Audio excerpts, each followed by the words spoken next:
He said, what happened? He said, I try to tell him. He says, I try to tell him that's the wrong valve. As I try to tell him, he's going on and on like this, right? And meanwhile, the poor kid that was in the airplane, he's soaking wet, plain water's in the airplane, right? He's always got to clean this mess up. Officer's country got flooded, right? And his poor officer, he's coming out of the shower, he's ankle deep in water, he's cursing this guy up one side, down the other. And everybody wants to get their hands on this guy, right? And it was a mess. It took us a while. We had to clean that mess up, honestly. Clean up everything, and that poor kid had to clean that airplane up. And, oh my God, it was something else. Finally, we got into port, and we got everything all straightened out. The quarter deck got wet, so they had to clean that off and everything. And because the captain was getting ready to depart, so most of the mates were getting ready to put the Liberty launchers over the side, put the captain's barge and the officer's barge over the side, and everything, right? He couldn't do it until we got all this water cleaned up and everything. It was really something else. It was unbelievable. Yeah, he made it rain inside the ship. It was something else, to tell you. It was really something. It was funny to some, but sad for others. They were really pissed. In a way, I can't blame him. And I said, why, of all the people, I said, this guy, you should have taken this guy, you should have transferred him off the ship, put him someplace else where he can't even get his hands on nothing, And, but that was what it was. I don't know I forget if he still kept that job afterwards. I think he did, until he left the ship. I'm sure he probably went to mass. Well, I'm sure the division officer, well, usually we try to take care of things in-house, so to speak, And instead of going to that extreme. I mean, yeah, it was something. It was an accident that happened. It wasn't intentional, And so it was able to be handled in-house for a division officer, who at that time there, I think it was Lieutenant Commander Groby. He was the division officer, and he was also an aviator, but he was grounded for some crazy stunt that he pulled, right? That movie Top Gun, high-speed pass, and everything like that. Well, he did that in an F-8 inverted over the flight deck, right? And apparently, I guess certain people didn't appreciate that. Didn't see any humor in it. Yeah, they didn't have a sense of humor really, but he was a good division officer. He really was, and he's the one who signed my chip to be transferred to a V6 because he saw how bad I really wanted it and everything. And he was a good division officer. He was very good. Well, at some point, your service life came to an end. So what happened at that point? Well, I got separated from the ship. Not discharged, I got separated. All right. Vietnam was going on at that time, hot and heavy. And so they bounced me around from one place to another. I was in Naples, and then I was in Genoa, and back to Naples, and then I went over. Then they sent me over to Rota, Spain. So I'm bouncing around from one place after another, And so I ended up in Rota, Spain, and I was supposed to be in there just for a couple of days, and I was going to get shipped out. Well, I ended up staying there for over a month, just sitting there doing nothing. See, and of course, sub crews would come in. They were changing crews and everything, and they were sending guys out that were getting ready to go to Vietnam. They didn't know what the hell to do with us. See, so I said, okay, fine, we're sending you back to the States. So from there, I went to Madrid. I stayed at an Air Force base there in Madrid overnight, and then the next morning I was out and went into Madrid, into the airport, and took a TWA flight home. It was all full of servicemen, see, and one of the longest flights in the world. Honestly, God, flying over that ocean, over the Atlantic Ocean, it's really long and boring. And but we got back. Of course, I got some of my stuff already. Of course, some of the stuff I already had sent home ahead of me, and I came back. I bought a few trinkets when I was over there. I bought a couple of swords and a shotgun. over there, and I came back and I'm carrying this stuff with me. Got to go through customs, right? And this custom officer, I come in, he said, "What do you got?" I said, "I got these swords and I got a shotgun in there." He says, "Oh, really?" I said, "Oh, that's nice." He says, "Go out that door." He says, "Don't go through." He says, "I want you to go out that door." So I'm waiting for somebody afterwards, you know. He says, "You still here?" I said, "I told you to go." "Yeah, I'm waiting for somebody." The hell with it, wait for him out there. Go out there, go out that door. So yeah, I brought in a couple of swords and a shotgun that I bought overseas, you know. So he was still boxed up and everything. I still got that shotgun today, and I still got those swords too, you know. And so then I went over there, and I spent some time in the receiving station again, and they, what to do, you know, where they're going to send me or whatever. And they said, "Well, you're going on. I'm separated, not discharged. I'm separated." So I said, "Okay, fine." So went home and saw my parents and everything. And I went up to the air station there. And I said, "Well, if they're going to send me someplace," I said, "damn it," I said, "I'm not going to go aboard another ship." I said, "I got to get myself into a squadron." So I got myself into a squadron, got into a VP squadron. So I was working on the P2 Neptunes. What I wanted to do in the first place.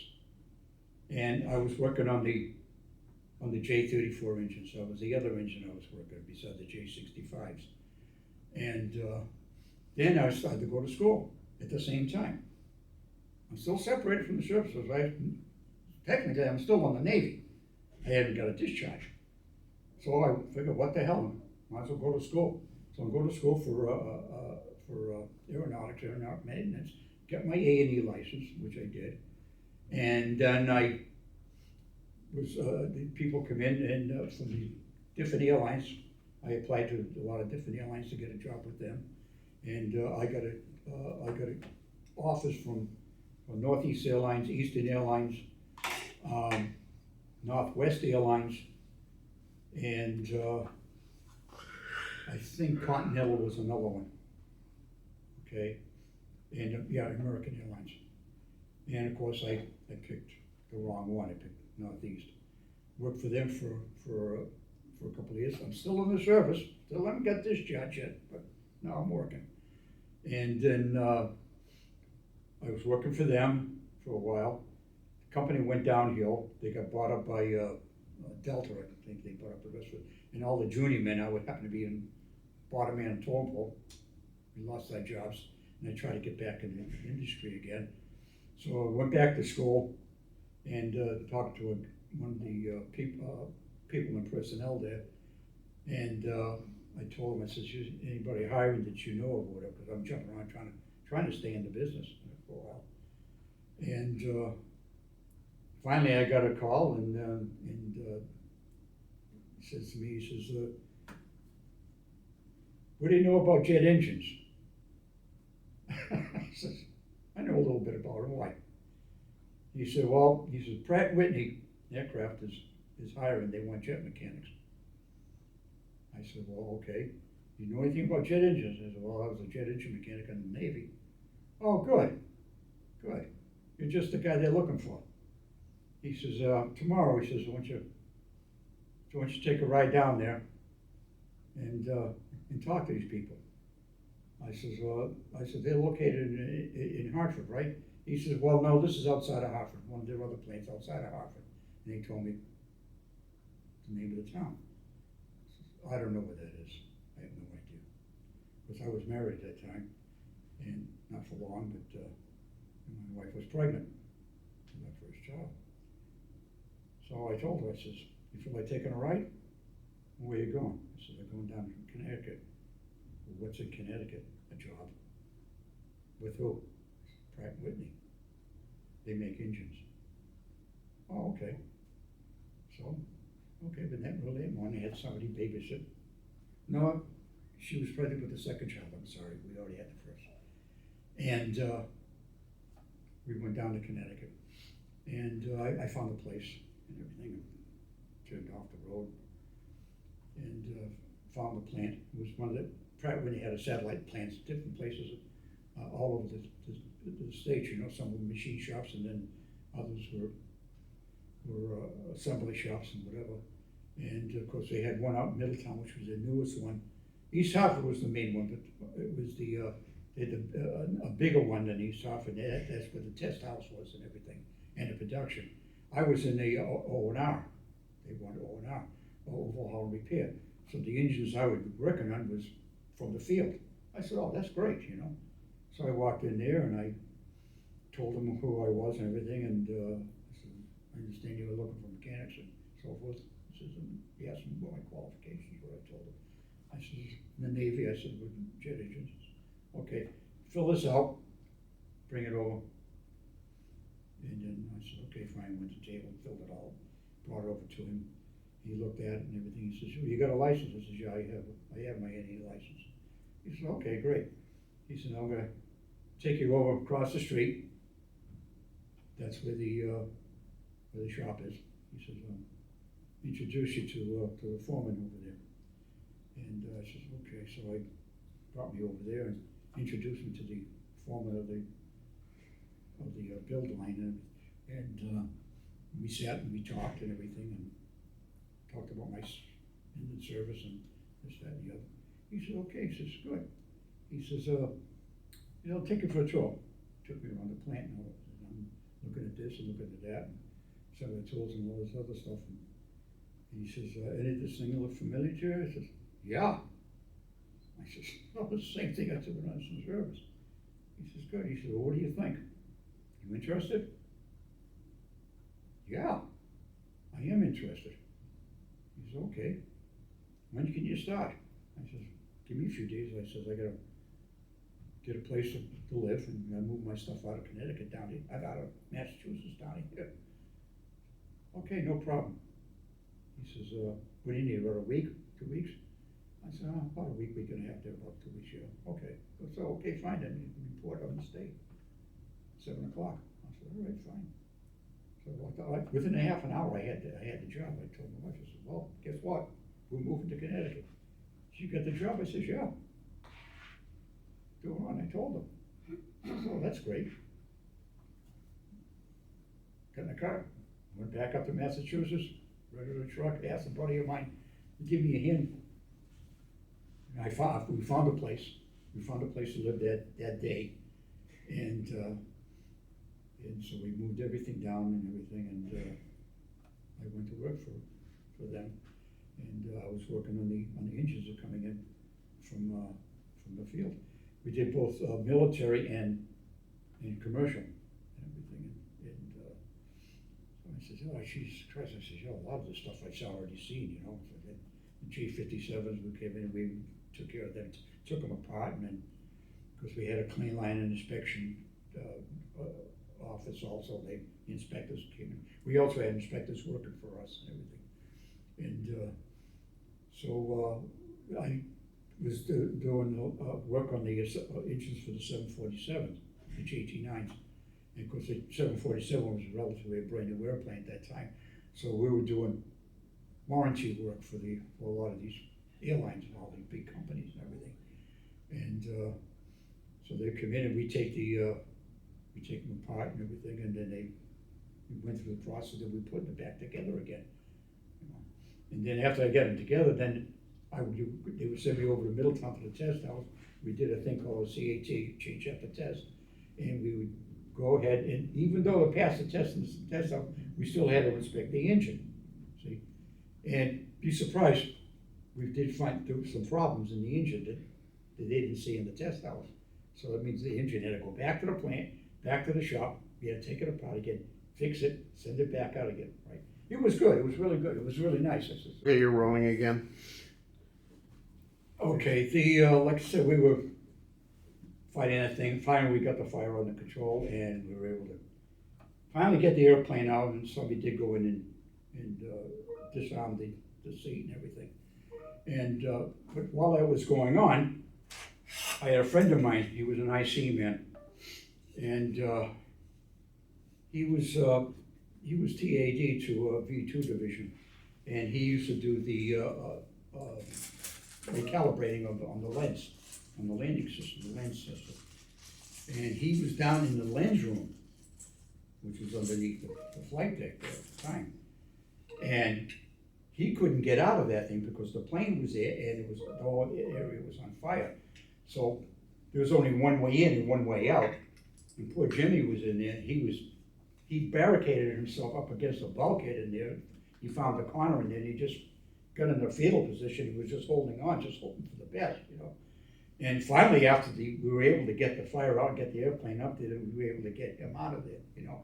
So, yeah, he went to, in fact, we talk about that every so often because he lived in town, where I live now, on the other side of town, and he would come over to the house and for coffee and everything in the morning, and we'd sit there and we would reminisce and everything like that, and we talked about that night and other things too, you know.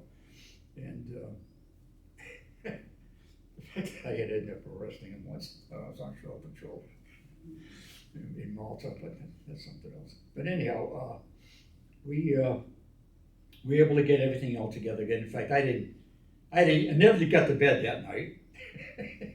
Watched the sun come up and everything. We had to go back in. They had to stop operations and everything.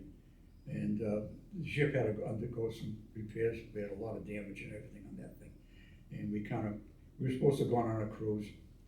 It had a NATO cruise, which I was really looking forward to go, you know. It was something outside of going to the Med all the time. And I really wanted to go on that cruise.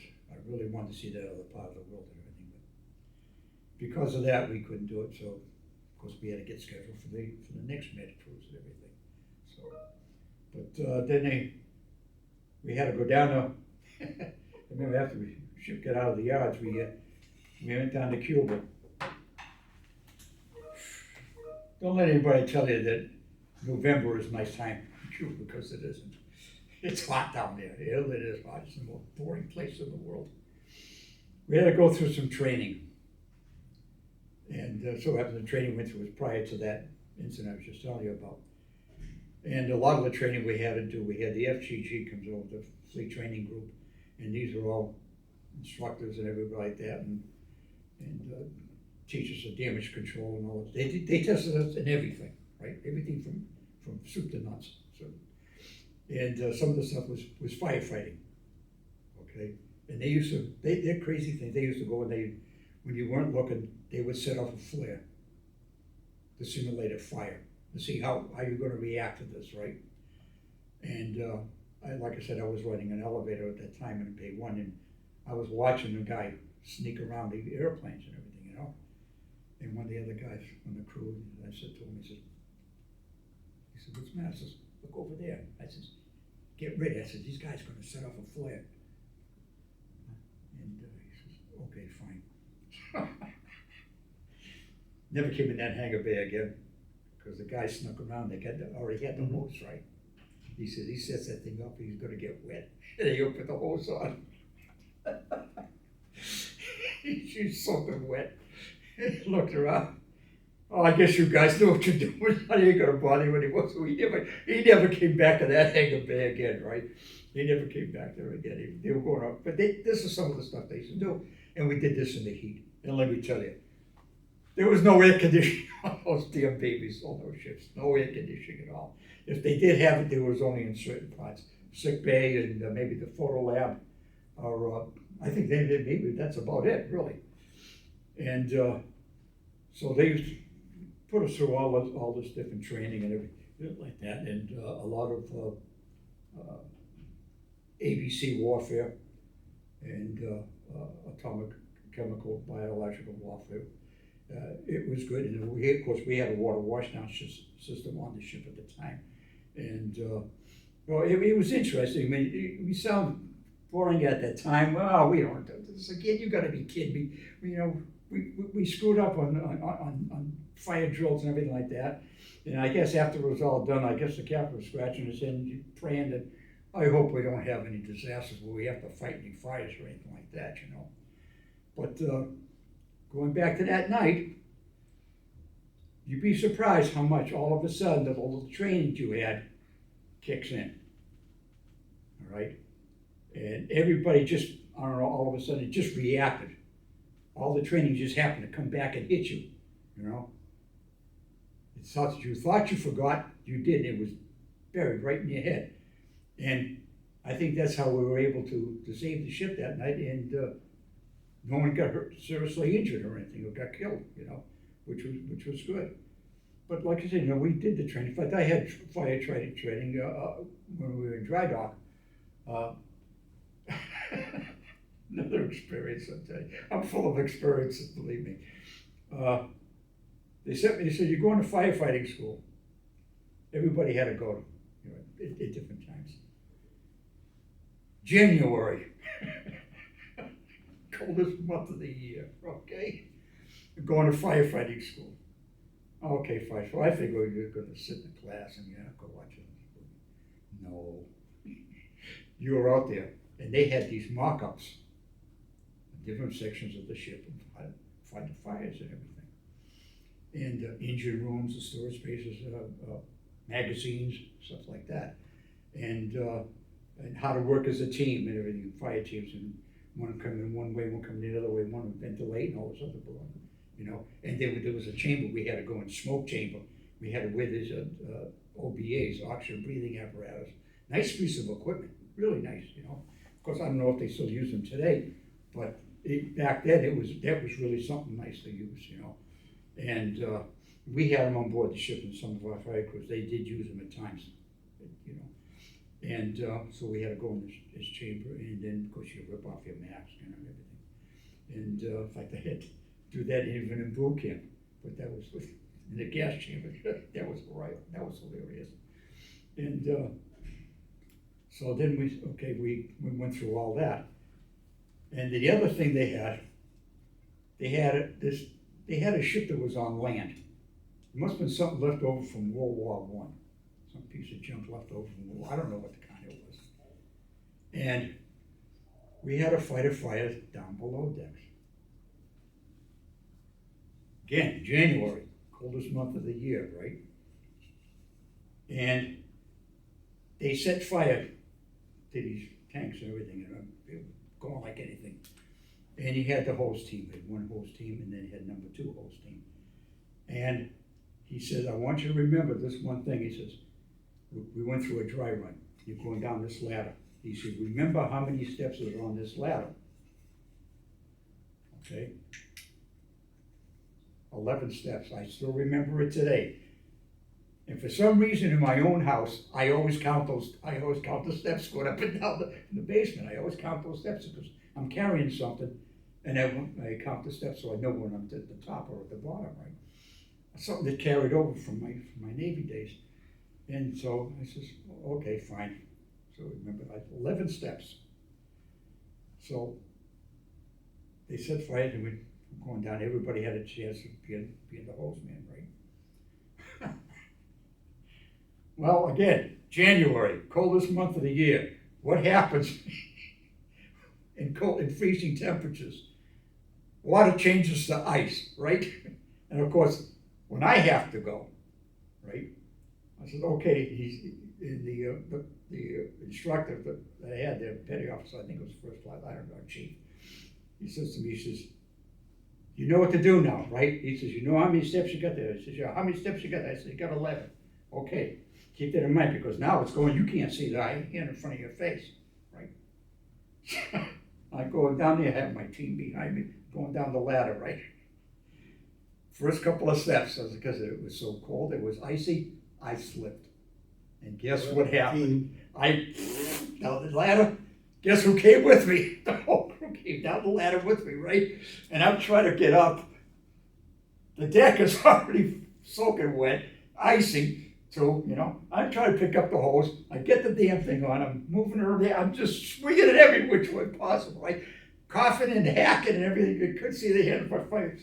My eyes are freaking tearing, and it's all kinds of sharp. It feels like knives, a bunch of knives going in your face. And I'm swinging this stupid hose around, trying to get at the fire, and I get able to get one, and I'm going to get the other one. I finally made the other one, and then there's this open hatch where you're supposed to pull the hose up to ventilate to suck all the fumes out, right? I was so exhausted trying to do all this, I couldn't get the hose out. All of a sudden, it felt like I had this gigantic, powerful thing grab a hold of me and push my arms up in the air with the nozzle, right? Then I found out there was a guy down there already. He had an OBA on, he's instructor, he's watching everything that's going on. He was laughing his ass off while I'm watching the circus, right? And finally, he helped ventilate the damn thing. We got it all taken care of and everything. And he takes off his mask. He says, I never seen anything so funny in my life. He says, like watching one of these movies, you know, one of these old-fashioned movies. And he says it was so funny. So you'll see all these guys coming down there. Of course, I don't think they really appreciated it too much after they was pissed off at me, you know. I said, but then they understood, you know, like, all of a sudden this damn area all turned into ice and everything. I think that was one of the last things we had to do, and everything. And then they showed us a movie and on the USS Franklin, 1945, when she got hit by a bomb. I think it was a kamikaze came in and crashed into the ship or whatever. Yeah, nothing but holes all the way down her deck. Yeah, before you know it, I mean, it snuck in. It snuck in under the anti-aircraft firing and everything, and put that bomb in a well-placed position on that ship, which started a chain reaction from everything. And well, there was more of a story that went on later on. I found out that, but they were showing that when they were fighting the fires and everything like that, and a lot of the mistakes and everything that was made, and so it was a learning experience. It was really good. It was really, in fact, it was the first time I think I ever saw that movie. I have seen it since, you know, which on television, some documentations they had on it, which went into it a little bit deeper than what they showed. But then, of course, there was also, like we were talking before, about the fire they had on board the Forrestal and so forth. And it took 20 years to investigate that thing. And they really didn't understand how that happened. And one guy, about 20 years later, so forth, commander, he took over the investigation. He reopened the investigation, and then he found out what happened. Of course, at that time there, of course, everything is being filmed on that flight deck. Videos. We had videotapes long before it went out into the open market or was being used commercially. The military was using videos, and they got away from the regular 8mm, 9mm film, and they had the television cameras and everything set up underneath Bryfly up on the island. They had a bird's eye view of the flight deck from one way to the other. And he was able to take that tape and digitally enhance it, because now we got more modern equipment and everything. And so they were able to digitally enhance that film, and he saw what actually happened. And what, you know, this is when John McCain was on board that ship, right? He saw what actually happened. See, so that was good. So once they, you know, they figured that out. Of course, now with the new ships and everything like that, today I'm sure the training and the techniques and everything they use, the equipment is far more superior than what we had back then. But, you know, again, we were pretty much the ground floor as to what they have today. See? If you really look back, nothing really has changed that much. Of course, now, they have a lot more electronics and computers and everything like that, but there's one thing on board the carrier that will never change, and I don't think they'll ever have a computer for it, is the Ouija board, they call it, in flight deck control. We had one down in hangar deck control too, and where they have etched out on the flight deck and the hangar deck, and they still use cutouts, metal cutouts of the airplanes, and they still use nuts and bolts and colored nuts and bolts and everything represented as the airplane being under being maintenance or ready to fly or whatever, and so, you know, and they still use that today. Still move it around manually by hand, and I don't think they ever have a computer because there's so many variances, right? So many possibilities, so many different things that can happen and everything, that nothing is ever the same. Nothing is ever the same. So that's one thing there that still, they use today, that we did way back then, so, but, One thing I will ask you, what were some of your more memorable ports? oh, God. I loved them all. One of my most memorable one, jeez, like I said, I liked them all, but,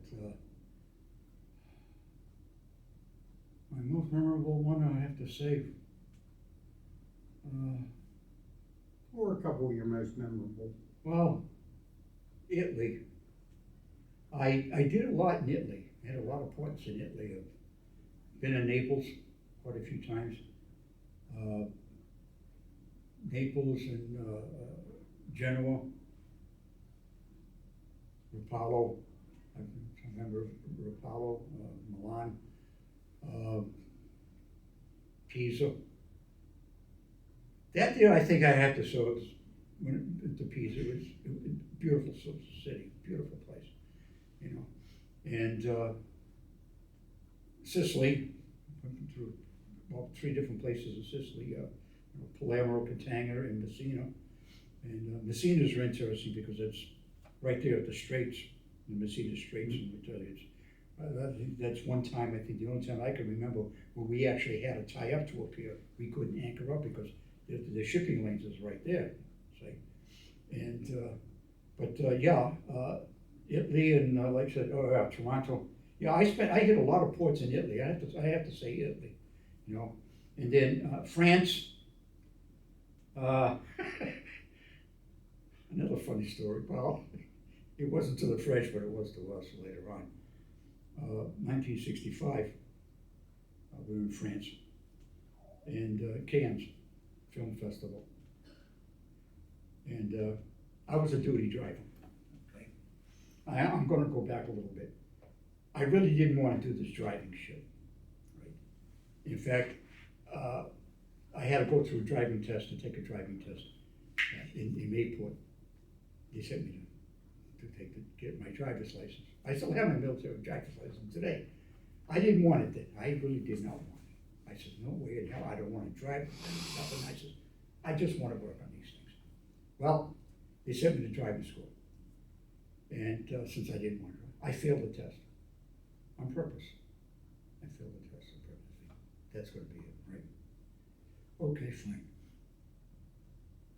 We deployed shortly thereafter, a few weeks thereafter. I think we deployed over the Med, and I think it was in the summertime. It was really beautiful over there. The Mediterranean Sea is really nice. The water's nice and calm and everything. And one of our ports was Cannes, France. Well, before we went there, we were in Naples. And then in the morning, I go down to the shop and everything. I'm first class petty officer that I work with. He says to me, he says, Chief James was just in here. I says, yeah. He says, you and a couple other guys, he says, go up to the compartment, get in your uniform. You're going over to Naples, NATO base. Why? Get your driver's test. I said, Tom, I failed the last time. Yeah, well, Chief James wants you to go over and take your test. They're waiting for you. All right, fine, I'll fail this one too. What the hell, you know? He says, do whatever you want. He said, but he came in and the chief came in and told me, and I'm telling you. Okay, no problem. Went upstairs, he got cleaned up, put on a uniform, went down, escorted over to the after brow, got it to the Libby lunch, over to me, over the base, you go. We got transportation over to the NATO base, went into the base there, and where we was going to do the testing. So we're sitting there and we meet the guy, and I forget what his name was. Nice guy.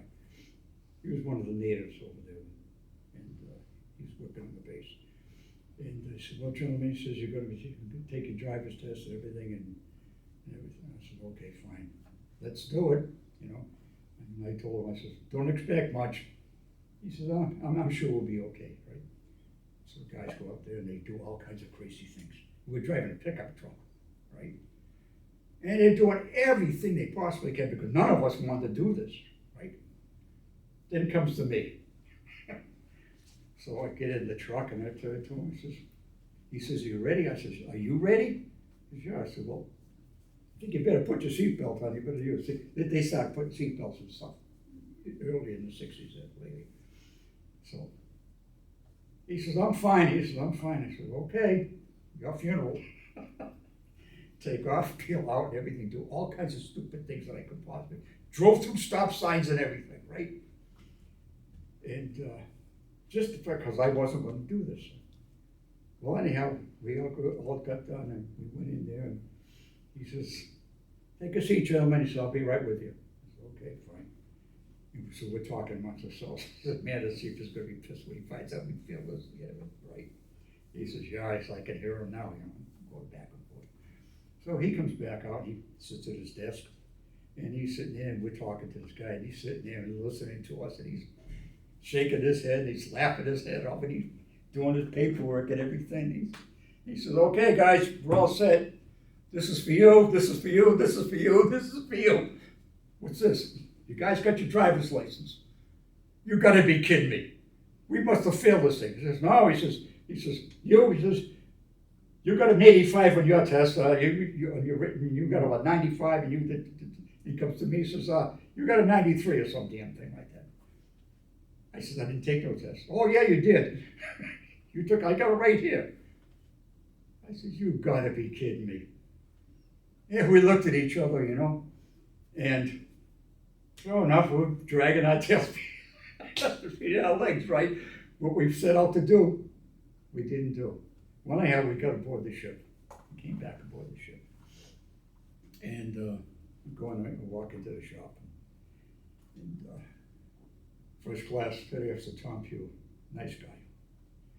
And he was strict, he was very strict, but I was able to work with the man and everything. And you have to know how to talk to people and work with people in order to get what you want, okay? So anyhow, so he says, how'd you guys do? Well, we got our license.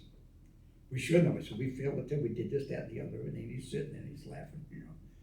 He says, well, I'm gonna tell you something, guys. Chief James was already 2 steps ahead of you guys.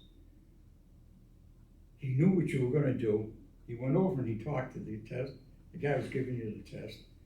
He says, he told him what you guys were up to and what you were gonna do. He says, I don't care what they do. I don't care what they do. He says, they're gonna get their license. I need drivers. He says, I don't care how you do it or how you work it. He says, these guys gotta get their license. I need drivers. So we already knew what we were gonna do. So that's how I got my driver's. You know something? I had a ball over there driving all over Europe. I really did. I had fun driving here and driving there and everything. And good. Like I said, it was the Cannes Film Festival. And first time we really seen skinny bikinis and everything. I don't know how many accidents I got into just because I couldn't keep my eyes on the road, you know. It was hilarious. So anyhow, I had to go out someplace. In fact, I had driven in Italy, and in fact, I was the shore patrol officer. I had the shore patrol officer with me. I was his driver, and he was the carrier group commander. Nice guy and everything. We had long heart-to-hearts and everything like that because he asked me about what I'm thinking about the Navy and everything like that, and I told him what I did or what I was interested in. He said, well, you got any plans? I said, well, you gonna stay in? I says, no, I'm gonna get out. I said, I'm gonna go to school, aviation, aeronautics and everything, maintenance. I said, I'm gonna get my license and everything. I said, I wanna work in it, you know. He said, oh, okay, that's good. He said, that's good. In fact, I already had it approved. I was gonna go to school when I get out. And so I drove him around and everything. And then we were in France, like I said, and driving here, driving there. And I had to go out to Nice. And I also got a chance to drive on the Autobahn, you know? And there you could go, at that time there, you could go as fast as you want. Today, it's a little different because the road is monitored more now than it was then. And if you run out of gas on that road, you can get arrested for running out of gas, see? And of course, then they have speed limits set up. If you're approaching a town or a village, they have it up in signs, right? It's all electronic and everything tells you, you gotta lower your speed because you're going through this town here. So, we were over there and I was taking the coast road. Oh, beautiful, I'm telling you, overlooking the Mediterranean, and it came around, there was this bay, this cove. And the cove there was one of our cruisers, the USS Newport News. You know, she was called the Showboat, and she had her own little anchorage right there in the cove. Beautiful, I wish I had the camera there, but I'd love to take that picture. And I drove into Nice. I forget what I had to do, if I had to pick up something, or drop off something, I don't forget what it was. But anyhow, I was over in Nice and I was coming back. Well, I came back, got to the fleet landing and got out, and there was all kinds of people running around, you know, like chickens with their heads cut off, and a lot of officers, a lot of brass, and I said, what the hell's going on? Now, there was this little restaurant, I walked in there, and I knew the people in there. I was getting these dirty looks and everything, like, what the hell did I do? I just came back from a drive, you know? And they weren't talking to me, and I forgot if I got something to drink or whatever, you know, I walked out. And I said to one of the other guys, one of the other drivers, says, what the hell's going on here? They said, well, they had an accident aboard the ship. Okay. And I said, what kind of an accident? Somebody accidentally pumped about 3,000 gallons of black oil over the side. And I said, you've got to be kidding me. Well, we all had cleaned up the ship before we went to port. Had the nice banner on the accommodation ladder, USS Shangri-La, CBA-38 rig, you know. Like a bath ship. You had to watch how you get up that accommodator ladder because oil was all over it. It was slippery as hell. Mm-hmm. That banner, nice white banner, was now covered with friggin' oil, right? And there was oil in the state. They had to call in, work crews had to come in, and we were being charged $1 million a day. The French government was charging us $1 million a day to clean up that mess. And of course, film festival going on, all the big hotels there, the beaches, guess where that oil went? Oh, yeah. Tide was coming in, right on the beaches, right? So we had I think they called it the CBs, and they had to fly in dirt and everything, and heavy equipment to take care of all that. And they had guys out in the water with nets and stuff like that, trying to crab the oil as it was coming in before it got on in the beaches and everything. Oh my God, it was a fiasco.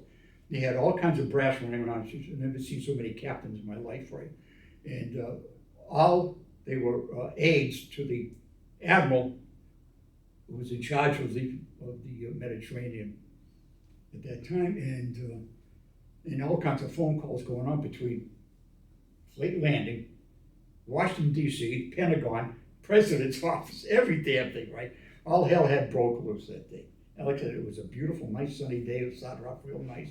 By the time I came back, it was hell. Honest to God, it was something else. That was kind of way, it was kind of hilarious. Well, it actually really wasn't. But think back later, it's kind of funny because what it was per supervision. They had this old fireman apprentice. He was told to open up these valves. He was supposed to pump out the water valves, the voids, get rid of the excess water out of the hull, right?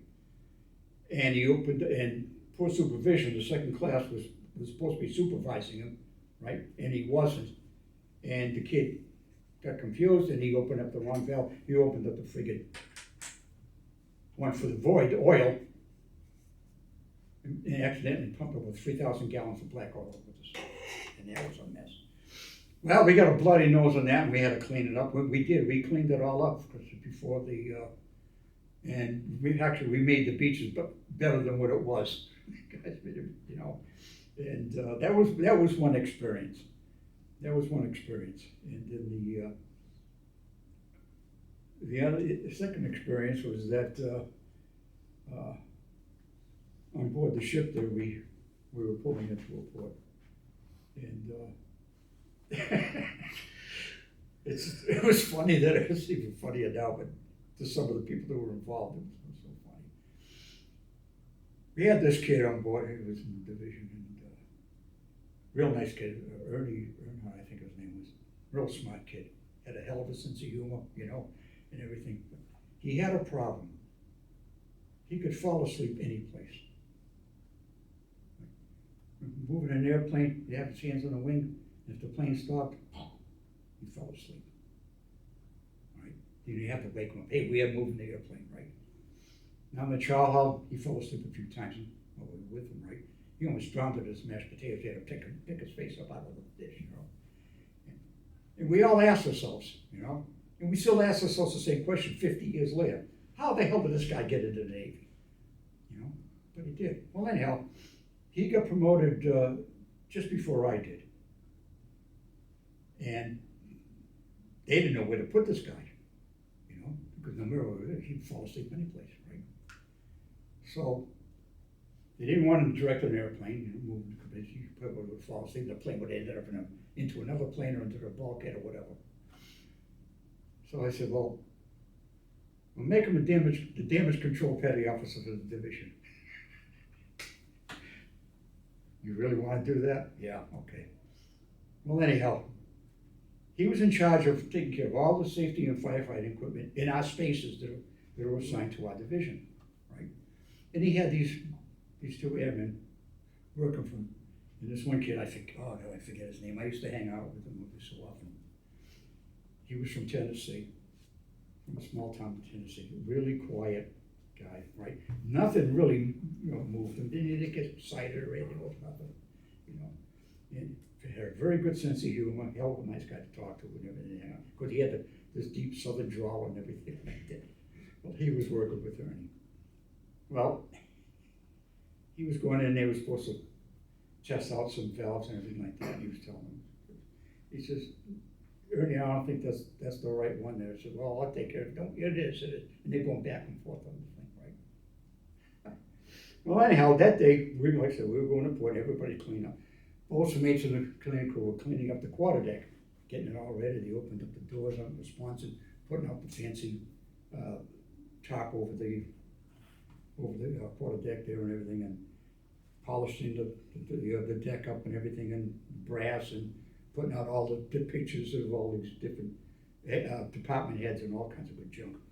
And Bolsonaro comes in and takes his position. The officer of the day came down from the bridge, ready to take his position. And there was this old plane captain. He was in the hangar deck, and he was in there early in the morning, and he was cleaning up his airplane, right, his A4. Happened to be sitting right near the elevator. And he polishing that thing up, he was cleaning that thing and everything, and finally he got done with the airplane, and he said, well, I'm gonna take a break before we pull in, I'm gonna take it. So he climbs up into the cockpit, sits in the chair, canopy's open, they didn't put the covers over the intakes, right? And he lays back and he's taking a nap. All of a sudden, it started raining in the hangar bay. Somehow, Ernie opened up the wrong valve, and he set off the sprinkling system in the hangar deck, in the hangar bay, only in our hangar bay. Now, in the hangar bays, in all three hangar bays, and they still had that, they have it today, they have conflag stations, they're fire stations, and they have watches in there to see how everything is going on the flight, in the hangar deck. In case there's a fire, the guy's got the panel behind him, he can open up the panel, and he can activate the sprinkler systems and the fire fog systems and everything to fight the fires, and close the doors between the hangar bays to seal off the ship from the rest of it, so it won't burn to the fire. Seal off the fire in that one area, keep it contained. And so it showed up. It's starting to rain in there. Everything. I got soaked myself, and the petty officer I was with, he looked around, he slams his hat down the ground. I said, God damn, that hurt, right? And then, I forget, like I said, that kid. he comes out, he is soaking wet. Like I said, I'd never seen this guy mad before or anything. He was pissed. You could see the daggers in his eyes. He wanted to kill this guy, right? What happened? He said, I try to tell him. He says, I try to tell him. That's the wrong valve. I said, I try to tell him. He's going on and on like this, right? And meanwhile, the poor kid that was in the airplane, he's soaking wet. Plain water's in the airplane, right? He's always got to clean this mess up. Officer's country got flooded. All right, his poor officer, he's coming out of the shower. He's ankle deep in water. You know, he's cursing this guy up one side, down the other. And everybody wants to get their hands on this guy, right? And it was a mess. It took us a while. We had to clean that mess up, honestly. Clean up everything, and that poor kid had to clean that airplane up. And, oh my God, it was something else. Finally, we got into port, and we got everything all straightened out. The quarter deck got wet, so they had to clean that off and everything. And because the captain was getting ready to depart, most of the mates were getting ready to put the Liberty launchers over the side, put the captain's barge and the officer's barge over the side, and everything, right? He couldn't do it until we got all this water cleaned up and everything. It was really something else. It was unbelievable. Yeah, he made it rain inside the ship. It was something else, to tell you. It was really something. It was funny to some, but sad for others, you know. They were really pissed. In a way, I can't blame him. And I said, why, of all the people, you know?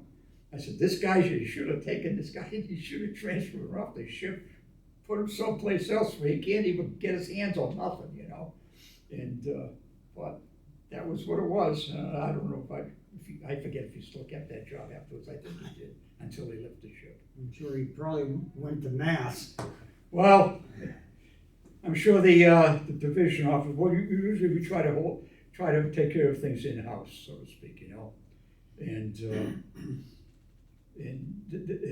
instead of going to that extreme. I mean, yeah, it was something. It was an accident that happened. It wasn't intentional, you know.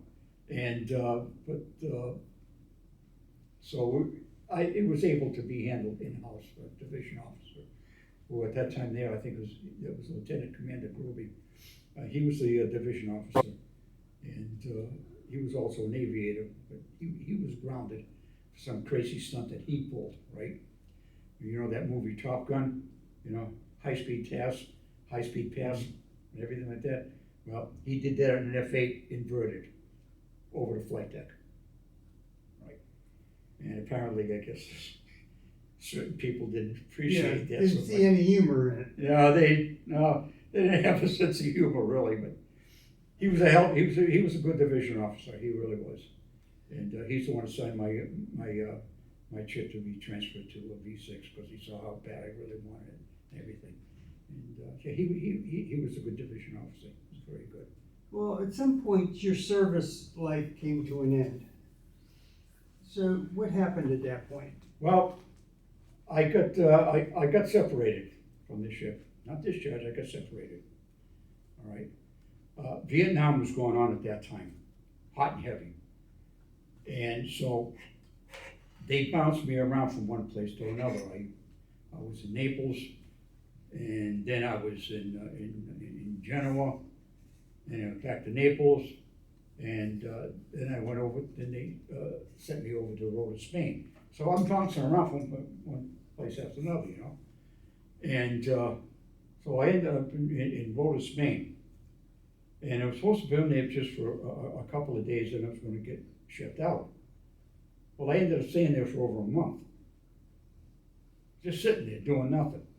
See, and of course, sub crews would come in. They were changing crews and everything, and they were sending guys out that were getting ready to go to Vietnam. They didn't know what the hell to do with us. See, so I said, okay, fine, we're sending you back to the States. So from there, I went to Madrid. I stayed at an Air Force base there in Madrid overnight, and then the next morning I was out and went into Madrid, into the airport, and took a TWA flight home. It was all full of servicemen, see, and one of the longest flights in the world. Honestly, God, flying over that ocean, over the Atlantic Ocean, it's really long and boring. And but we got back. Of course, I got some of my stuff already. Because some of the stuff I already had sent home was ahead of me. And I came back, I bought a few trinkets when I was over there. I bought a couple of swords and a shotgun over there, and I came back and I'm carrying this stuff with me. Gotta go through customs, right? And comes this custom officer, I come back in, he said, what do you got? I said, I got these swords and I got a shotgun in there. He says, oh really? He said, oh, that's nice. He says, go out that door. He says, don't go through, he says, I want you to go out that door. So I'm waiting for somebody afterwards, you know. He says, you still here? I said, I told you to go. Yeah, I'm waiting for somebody. The hell with it, wait for him out there. Go out there, go out that door. So yeah, I brought in a couple of swords and a shotgun that I bought overseas, you know. So he was still boxed up and everything. I still got that shotgun today, and I still got those swords too, you know. And so then I went over there, and I spent some time in the receiving station again, and they, what to do, you know, where they're going to send me or whatever. And they said, well, you're going on. I'm separated, not discharged. I'm separated. So I said, okay, fine. So went home and saw my parents and everything. And I went up to the air station there. And I said, well, if they're going to send me someplace, I said, damn it, I said, I'm not going to go aboard another ship. I said, I got to get myself into a squadron. So I got myself into a squadron, got into a VP squadron. So I was working on the P2 Neptunes. What I wanted to do in the first place. And I was working on the J34 engine, so it was the other engine I was working on besides the J65s. And then I started to go to school at the same time. I'm still separated from the service. Technically, I'm still on the Navy. I haven't got a discharge. So I figured, what the hell, might as well go to school. So I go to school for aeronautic maintenance, got my A&E license, which I did. And then the people come in and from the different airlines. I applied to a lot of different airlines to get a job with them, and I got an offers from Northeast Airlines, Eastern Airlines,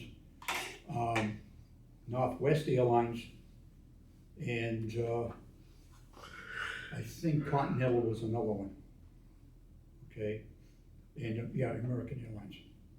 And of course, I picked the wrong one. I picked Northeast. Worked for them for a couple of years. I'm still in the service. Still haven't got discharged yet, but now I'm working. And then I was working for them for a while. The company went downhill. They got bought up by Delta. I think they bought up the rest of it. And all the junior men, I would happen to be in bottom man and towing pole. We lost our jobs, and I tried to get back in the industry again. So I went back to school and talked to one of the people in personnel there. And I told him, I said, anybody hiring that you know of or whatever, because I'm jumping around trying to stay in the business for a while. And finally I got a call and he says to me, he says, what do you know about jet engines? I says, I know a little bit about them. Why? He said, well, he says, Pratt Whitney Aircraft is hiring. They want jet mechanics. I said, well, okay. You know anything about jet engines? I said, well, I was a jet engine mechanic in the Navy. Oh, good. Good. You're just the guy they're looking for. He says, tomorrow, he says, I want you to take a ride down there and talk to these people. I said, they're located in Hartford, right? He says, well, no, this is outside of Hartford. One of their other planes outside of Hartford. And he told me the name of the town. I don't know what that is. I have no idea. Because I was married at that time, and not for long, but my wife was pregnant with my first child. So I told her, I says, you feel like taking a ride? Where are you going? I said, they're going down to Connecticut. Well, what's in Connecticut? A job. With who? Pratt Whitney. They make engines. Oh, okay. So, okay, but that really didn't want to have somebody babysit. No, she was pregnant with the second child. I'm sorry, we already had the first. And we went down to Connecticut, and I found a place and everything. Turned off the road and found the plant. It was one of the when they had a satellite plants, different places, all over the state, you know, some were machine shops and then others were assembly shops and whatever. And of course, they had one out in Middletown, which was the newest one. East Hartford was the main one, but it was they had a bigger one than East Hartford. That's where the test house was and everything, and the production. I was in the O&R. They wanted O&R, overhaul and repair. So the engines I was working on was from the field. I said, oh, that's great, you know. So I walked in there and I told them who I was and everything, and I said, I understand you were looking for mechanics and so forth. He says, and he asked me what my qualifications were. I told him. I said, in the Navy, I said, with jet engines. Okay, fill this out, bring it over. And then I said, okay, fine, went to the table, filled it all, brought it over to him. He looked at it and everything. He says, you got a license? I said, yeah, I have my NA license. He said, okay, great. He said, I'm gonna take you over across the street. That's where the shop is. He says, introduce you to the foreman over there. And I said, okay. So I brought me over there and introduced me to the foreman of the build line, and we sat and we talked and everything, and talked about my engine service and this, that, and the other. He said, okay. He says, good. He says, I'll take you for a tour. Took me around the plant and all. I'm looking at this and looking at that, and some of the tools and all this other stuff. And he says, any of this thing look familiar to you? I says, yeah. I says, well, it's the same thing I took when I was in service.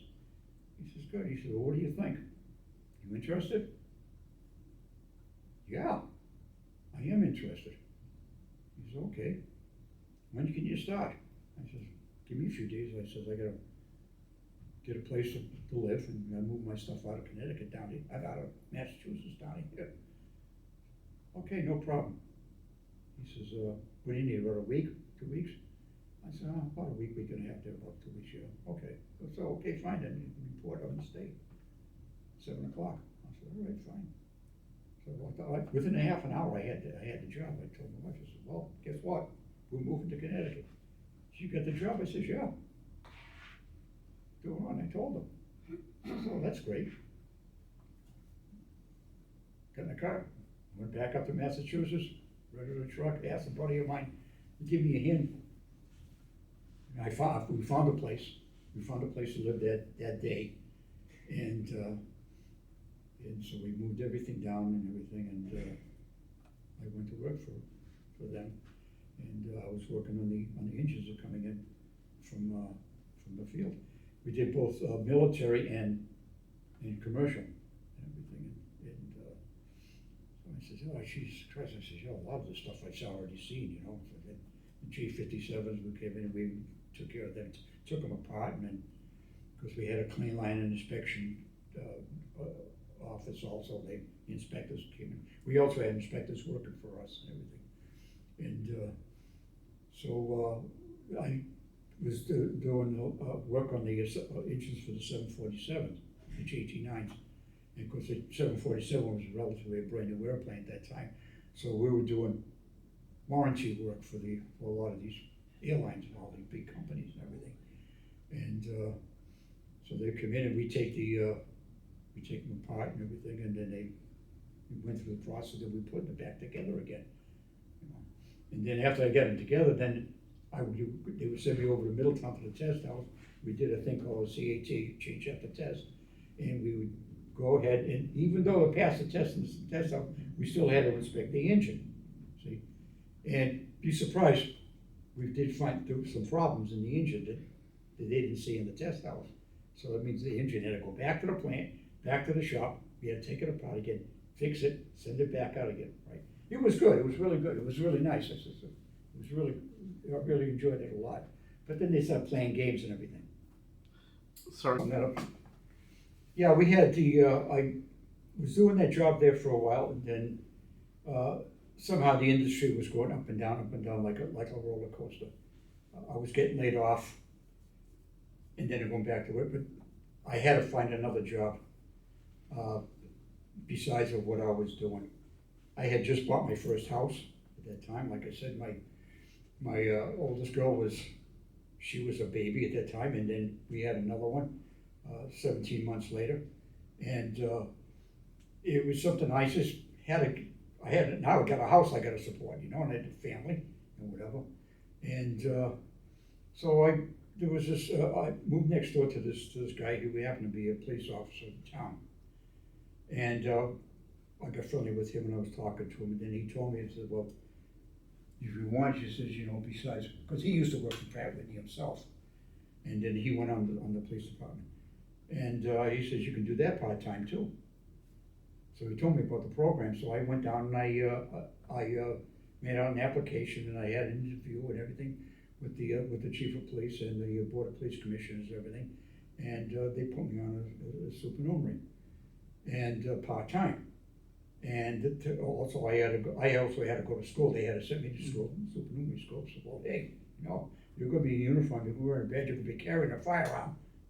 You have to have some training, whatever. I says, okay, fine. So I went through all that, and then finally I had to leave Pratt Whitney. They stuck me in a job which I didn't like at all.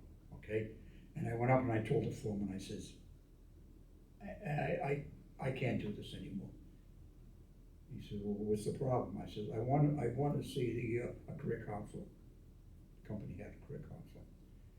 And I told him it was. I says, I don't make these things. I says, I take them apart and repair them and put them on. I said, I don't do this crap. I says, I have no interest in this job whatsoever. I says, and forget about it. I says, you're not going to get the performance out of me that you're expecting. I'll tell you right now, because I do not love my job. I hate it. I said, I want to go back to what I was doing. I want to go back across the street, I says, and work on these engines. Not build little parts for them. I said, I don't do that shit. So he said, okay, fine. So he set me up with the guy, and I went and I talked to him, and I told him the same thing. I says, he said, well, why are we here? I said, I don't like my job. I said, okay, why? And I told him. I says, I have an A&E license. I says, I went to school for work on airplanes, on engines and everything. I says, not this junk.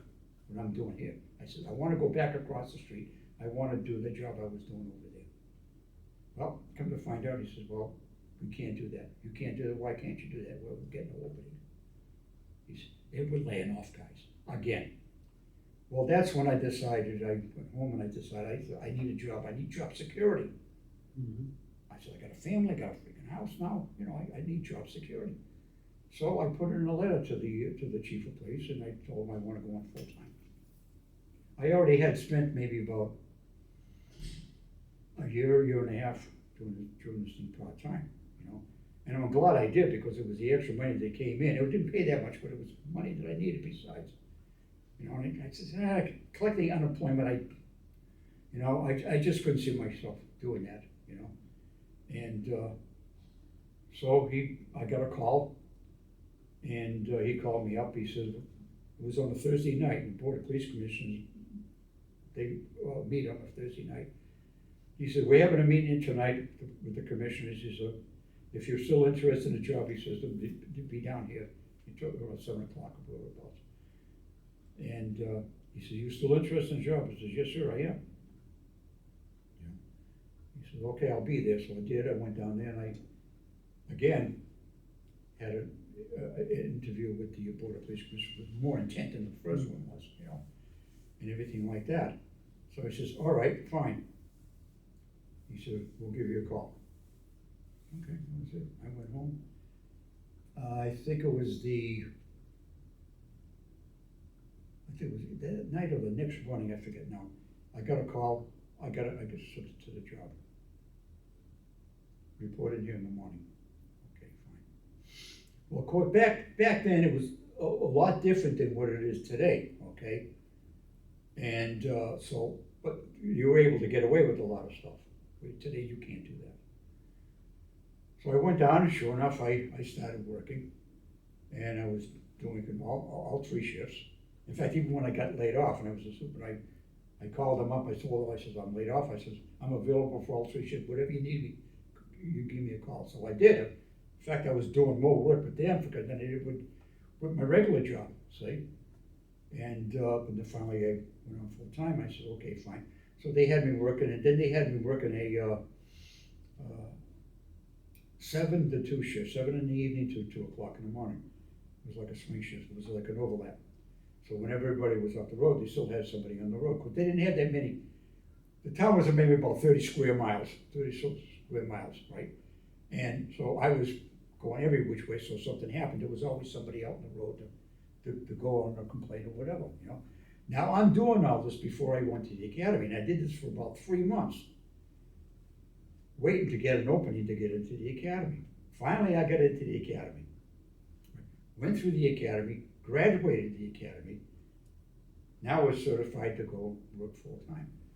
So I did that for quite a while. I worked on those midnights for about 4 years. Got involved in a lot of different stuff, and it was interesting. It started off okay, but then as time went on, it was getting like become a trend. It was the same old thing, you know. And that doesn't seem like I'm doing anything, you know, accomplishing anything. I'm listening to other people's problems and trying to correct what they're doing, you know, and it seems like I'm like spitting it into the wind almost. But anyhow, I got to a point where they were starting to depend upon me for a lot of different things, and as time was going on, and this, that, and the other, of course, like I said, I've gotten involved in a lot of different things, which I'm really not going to go into right now. And but eventually, I became senior man on my shift. I was working second shift for a lot. I did that for about, I think I worked those hours, evening shifts for maybe about 18 years or so. And I was senior on the shift, and whenever they had new recruiters, somebody coming in there, they always stopped with me. What do you want me to do? Take them out and train them the right way. Well, as it was, basically, I hated my job. I'm going to tell you right now, I really hated it. I wouldn't advise anybody to take that job, you know. And if anybody asked me, I'd say, oh, it's entirely up to you, you know. It's a very hard job to do. You're sticking your life on the line, and sometimes you're never appreciated for what you do, number one. And you're battling two fronts. Not only are you battling what you have to take care of in the field, the public, but you also the people you're working for and the town or city or whoever it is, right? So you're right in the middle of it, battling two fronts. But anyhow, I got to be senior man, like I said, and I was good at what I did. Even though I hated it, I was good at what I did. All right, I went with the flow. That's it. And so they stuck me with these people. New guys come in, and because they knew they could depend on me, more me than some of the other guys who were on the department, right? Because they knew I trained them well and everything, and I was very precise in what I did. I was very meticulous in what I did, and reports, like I said, paperwork. I did a lot of it. That's why I hated to do more paperwork there, you know. And so I said, okay, fine. So I did this for a while, for quite a while. Every time somebody came in, they stuck with me. Or if we didn't have a patrol sergeant and we just had the shift commander, and it was either a lieutenant or a sergeant, you know. Since you're senior man in the shift, you're going to be acting sergeant. Okay, fine. So, what do you want me to do? Just go around and check on the guys if they needed help, you know, this, that, and the other. I said, okay, fine. But you're not going to pay me for being a sergeant for that day. No. Okay. All right, I'll do it. No problem, you know. Because everybody depended upon me. They all knew me, and all the guys I worked with, they all knew me and everything like that. And one day there was an accident. One of the guys got into an accident, responding to a call. And it happened to be an accident he was responding to. And he goes on a road, and he had his lights, siren on and everything, and going through the intersection, it was a sports car, I think it was a Jaguar. He was coming down the road real fast. He hit that damn cruiser so hard, he spun it around and put it back into the other street. And he ended up against the curb. Car hit the curb, broke the axle, rear axle, so now he's out of commission. Fortunately enough, he didn't get hurt. And so, the shift commander calls me, says, go down, and he says, I want you to start the investigation and everything. He says, I'll be down to take over. Well, being that involving another officer, a sergeant or above has to go in and investigate that accident. It was a new policy that came out because of something that happened later on, earlier, that didn't end well. So I said, okay, fine, I'll do that. So I did. I started the investigation. Then he comes out on the road, and he had called in somebody else, had to call somebody else, another sergeant or whatever, to take his spot. And so he comes down. He says, "What you got?" I told him what happened. He says, how's the dog?" I says, "He's fine." I says, "He's a little shooken up." I said, "But he's fine." He says, "All right." So he told him, take your stuff out of the car. I said, "Put it in my car." I said, and the sergeant told me, he says, "Go in the trunk." He said, "Take the shotgun out." He says, and bring it inside. I said, "All right, no problem." So I opened the trunk, the shotgun out, and I threw it in the back seat of the car, right? Took the officer back to headquarters, dropped him up. We started to get real busy that night. I mean, we were every week, so I never really had a chance to go back in, right? Well, sure enough, there was one time we had to go up to this private country club in town there, up in the hills. And kids broke into the place, and they were in the pool, then, all kinds of raising all kinds of hell. So I had to go up there, and we all had to go up there, and we had to grab the kids and everything. I had maybe about 3 or 4 kids sitting in the back seat of the car and everything. You know where I'm going with this, right? Yeah. And not realize I had completely forgotten all about the damn thing. But I took the kids, of course, we had to write up summons, criminal trespassing, all this, call the parents, get them down, whatever the hell it was, right? And then it was near the end of the shift, after all the stuff, the smoke started to clear. And I remembered, I talked to one of the guys, I said, "Son of a bitch," I said, "I have a shotgun sitting in the back seat." And he looks at me and says, "What's that?" I said, "It came out of D'Agostino's Mark's car. I was supposed to drop it off, and I never got a chance to come in." I says, "And I had about 4 or 5 kids sitting in the back seat, sitting on top of this thing. They didn't even realize what they were sitting on." I think one girl made a mention, "Well, this seat's uncomfortable." I think that was probably the only thing. And then I realized, I grabbed the gun, I brought it inside. I told the sergeant there at the time there, and he says, "You're kidding me?" I says, "No." He said, "Why don't you bring it in?" I said, "When? I couldn't bring it in." I said, "We got busy as hell." I says, "This is the first time I'm in this building." I said, "Hey, I got paperwork, I got a official." I said, "I'm gonna do that tomorrow," or whatever, I said, completely forgot about the gun bit back there, And so he kind of laughed it off a little bit. He says, "You're lucky." I said, "Yeah, I am." He says, "Did the kids know about it?" I said, "Somebody must have mentioned that the seat was uncomfortable." He started to laugh. I said, "They're sitting on top of the gun." And the gun is loaded, So he says, "Okay." He says, "Fine." He says, "Don't tell anybody this." I said, "Okay." He says, "It's between you and me." I said, "Yeah, fine, no problem." So I took the gun and we put it away and everything. And that was one thing. But anyhow, yeah, I would have to train these guys. Well, finally, I guess it got to a point where it was going to be with a lot of litigation was going to happen and everything, and it was a thing where the town was going to be held responsible for things that, especially training new officers and everything like that. They'd be going through some litigation, especially if you had to let one of these guys go and they want to sue the department and everything, and all this other baloney. But the thing is, it was whether you're cut out to do the job or not. All right.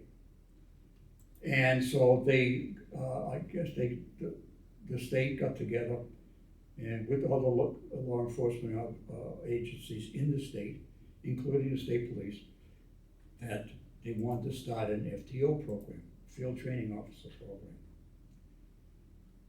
And which entailed that you had to give them daily evaluations and a monthly evaluation. Okay, these guys will be trained, and this is where you're going to separate the men from the boys, so to speak.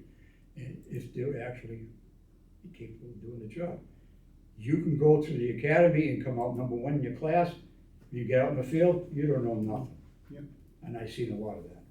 Okay, but the thing is, if you had to try to dismiss them and try to fire them or whatever you want to call it, and then they could turn around and they could sue you and everything, what's the evidence, you have to show the evidence as to why this person can't do the job and everything like that, you know, more than just your word.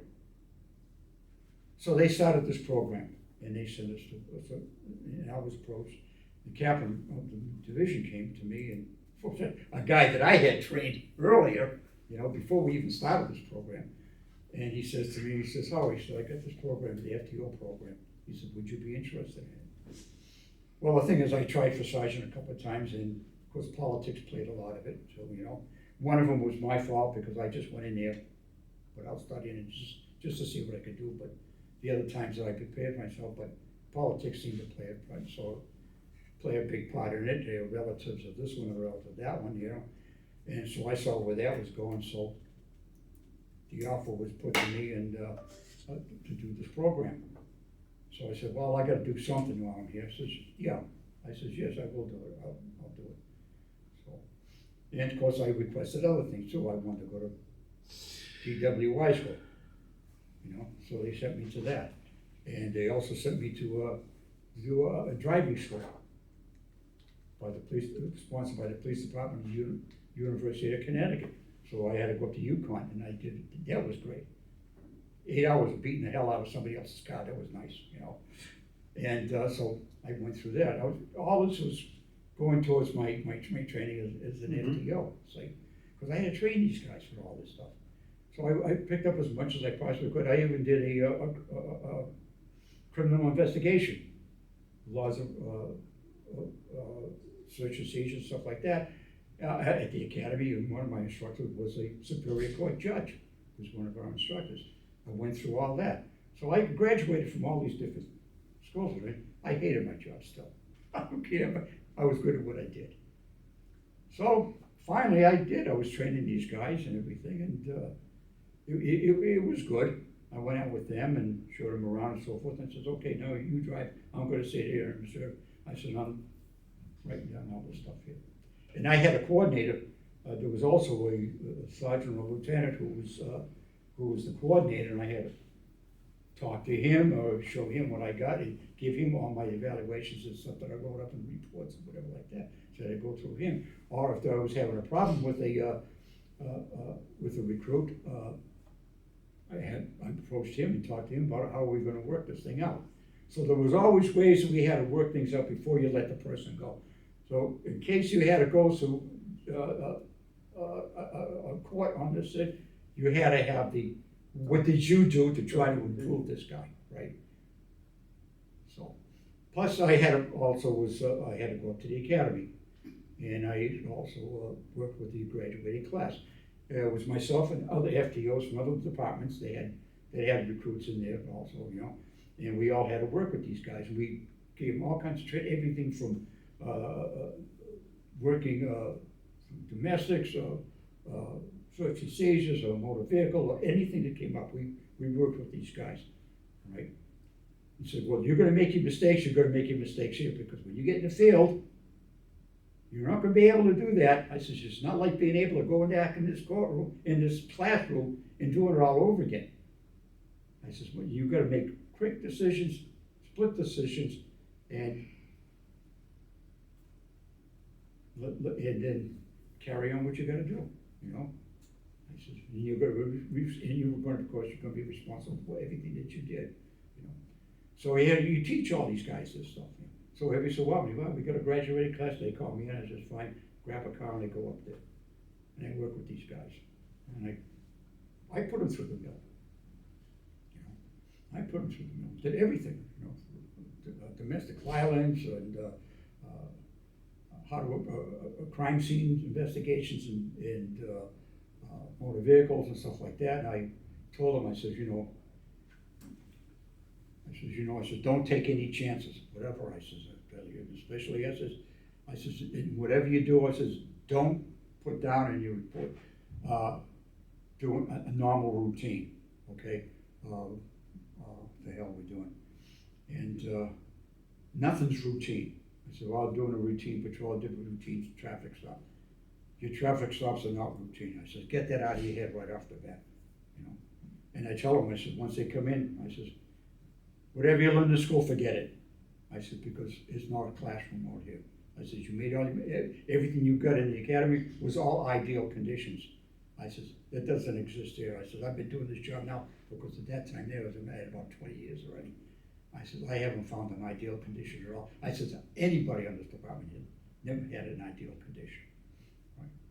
And so I said, you're gonna have to address it accordingly. But like I said, I worked with these guys, and these guys had, even after I retired, they went on to bigger and better things. In fact, one guy, Johnny Howard, we were very close, him and I, and he was a very good student, very good. He picked up on everything, you know. I had problems finding things wrong with him. And a couple of other guys that I graduated with that I had to train, right? I had a problem trying to find something wrong with them. And almost like praying, please screw up sometime so I could write something down this piece of paper, you know? And he did. He put his briefcase on top of the car. Wrong. Papa don't want you to do that, you know? Didn't mean shit, but, you know. And he went into bigger and better things. He took a job with the Phoenix Police Department out in Phoenix, Arizona. And while he was going through his training, he told me that he's been, when he wasn't working, he was flying out there, interviews and everything like that. I says, oh, okay. I says, you gonna take the job? He says, yeah, I'm thinking about it. I said, okay, fine. I said, I don't blame you. I said, you're a hell of a student. I said, you're gonna make a hell of a cop, I'll tell you right now. I said, you good here? I said, they're gonna be glad to get you out there, you know. And every so often he would call me long distance from Phoenix, and we would talk and everything about what he was doing and this, that, and the other, you know. And I was good to see it, because even the other guys that I worked with that graduated, they were very good. Of course, I had a couple that questionable, you know. And then it came time for me to retire. You know, the job was getting to me, and I caught myself doing some stupid stuff, you know. And I felt if I kept it going the way I was going, then something else would have happened. I would have screwed myself big time. So I figured I want to cash it in, you know. And of course, my parents had passed away too while I was on the job, and so that was another thing. And so I submitted I was talking to my union rep, another guy that I had trained, and he to this day he thanks me for the training that I gave him, because he used it during his career and everything. He became the deputy chief of that department. Now he's retired. He retired recently. And so I talked to him about it, and we wrote up something. He says, you really want to do this? I said, yeah. I said, I'm tired. I can't do this anymore. He said, okay, so we wrote something up and everything, and we put something in there to negotiate with the town that are gonna get extra money besides my pension or part of it or whatever. I said, whatever increase they get, I want to get the same increase or whatever, and so forth, which I get today. And that was it. I got out of there. They gave me a retirement party. In fact, Jamie and I were ready to, we were gonna go to Florida the next day. I was gonna drive down to Lawton, Virginia, and get on the water train, but there was a storm coming in, and so we decided to go a day early. We'll go that night, and so they had the party and everything, and then that was it. It was all done. I was supposed to retire the following month, but I had vacation time and everything. It was around Christmas time, so I'm gonna take my vacation time and go, you know. But still on the job, but until my retirement day come up. And we took off, and we headed south and everything, and then came back home, and I bought a piece of property down in Florida. I built a home, and I went to work down there. Not in law enforcement, no way in hell. I told her, I said, in fact, I had to make her a promise. She told me if I ever got involved with any type of law enforcement, any way, shape, or form, she was going to divorce me. Oh, it's a hard life. My son-in-law was a cop. It is. It's a very hard life, especially if you got a family. okay? And, I didn't wanna do that anymore. Got sick and tired of it. And like I said, it was starting to get the best of me.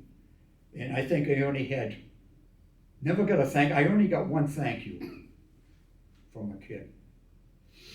And, I helped him out. Had to do with stealing a car. He stole a car. And, I really got involved in this case. And, I hunted all night to try to find this kid and everything.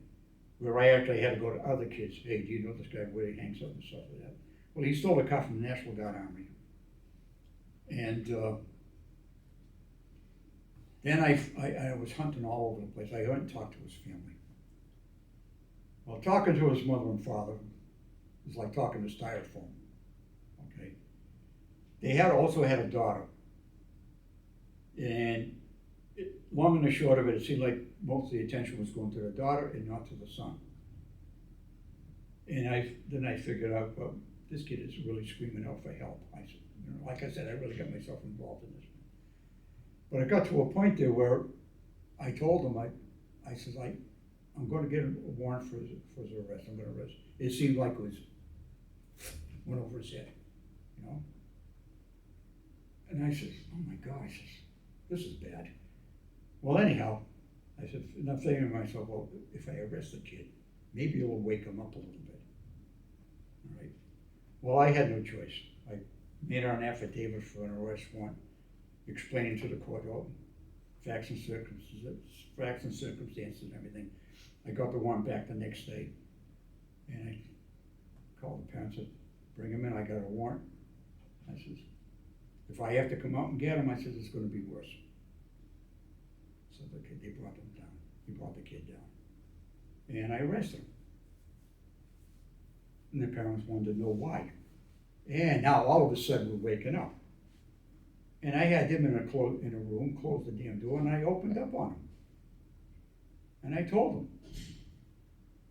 I said, maybe this might wake him up. I said, and wake you up. I said, all your attention is going, I unloaded on him, okay? I unloaded on him.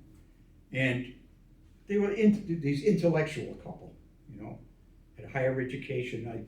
I forget what the hell they did for a living. I really don't care. But finally, I think I woke him up. Well, anyhow, the kid went to court and went before a judge. I don't know what the hell happened after that. So I figured, well, maybe he got jail time or whatever for his offense or whatever. I don't know. Well, a few months later, I get a call. The shift commander called me over the radio. Said, got an individual here at the headquarters who needs to talk to you. And okay, I said, I'll be right in. So I went in and I talked to the shift commander. I said, what is it? Well, get this gentleman out here, this kid. And he wants to talk to you about something. I said, all right. So I go out and I see him. He's in uniform.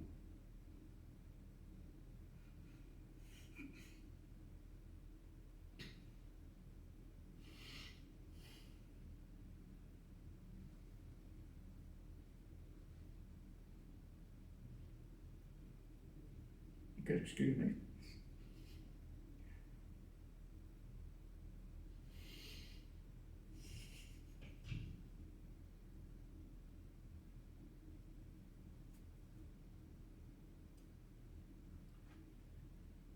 I said, okay, fine. Kid come in, he's all in uniform. And I looked at him and I says, can I help you? And he says to me, do you remember me? And I says, we met? He says, yeah. He says, you arrested me for stealing a car. And he said, going through it and everything. I said, oh yeah, I remember, yeah. I said, what's this? He went to court. Right? Kid never had a record before and everything like that, because I had explained everything, you know. And of course the judge had all the paperwork in front of him. The judge gave him an ultimatum. We can do this the easy way, we can do this the hard way. He says, what I see right here, he says, I can put you in jail. He says, I'm gonna give you a choice. You either go to jail or you're gonna go in the service. He says, I don't care what branch you go into. One of them. He says, your choice. So he picked the service.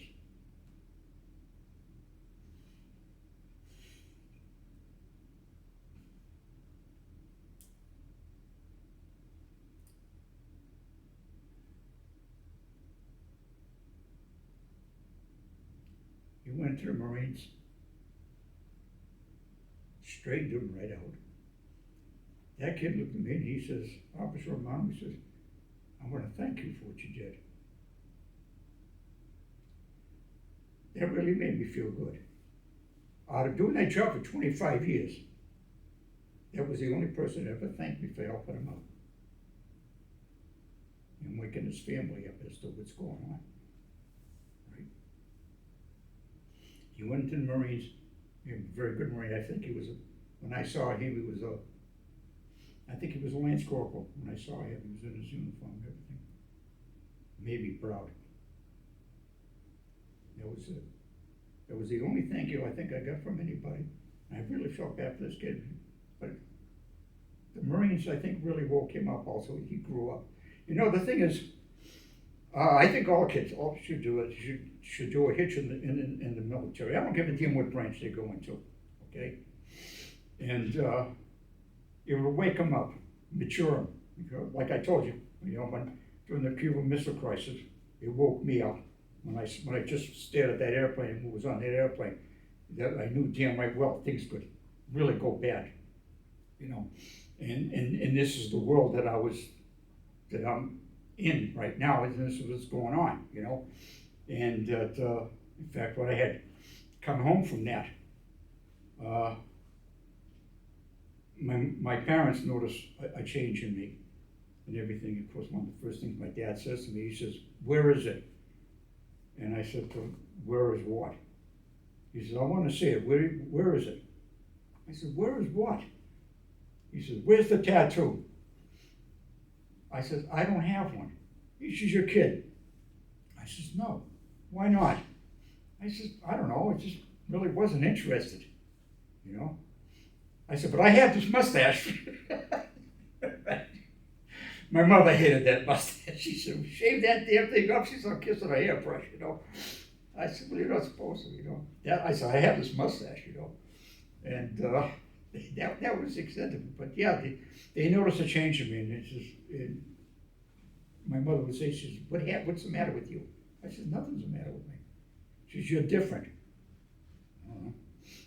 I didn't think I was different. I said, "Well, the thing is," and then Dad told her, he said, "Well, Navy made a man out of him. He woke up. You see what's going on. Remember? We had down in Cuba. And because I had talked to him later on that, I says, how did you do with that?" He says, "Well, let me tell you, your mother was a handful." He's trying to keep the stiff upper lip, you know, the macho thing and everything, but he was worried. He actually told me, we went down to the basement and we did a lot of talking, and he told me, he says, that he was really concerned. He said, "I don't know what the hell you're gonna get into." He says, "But it was a sticky situation down there, you know." I says, "Yeah, it was." I said, "Dad," I said, "you'll be surprised." I said, "Some of the stuff they have." I said, "Right now," I said, "if he was able to do what he did," I said, "you and I wouldn't be talking." I said, "You'd be gone." I said, "The whole East Coast would have been gone. In the Middle West there," I said, "the only place that would have existed in this country would have been the Pacific Northwest." Okay, and they only had medium range stuff. So, but he was glad to see me home and everything. And after that, and then of course I had told him I was transferring to another ship at the time, to Shank, and the rest of it was history. I used to keep tabs. I used to write him letters and stuff like that, what was going on and so forth. In fact, even the captain of my ship wrote my parents a letter as to what I was doing and where we were going and all this other stuff.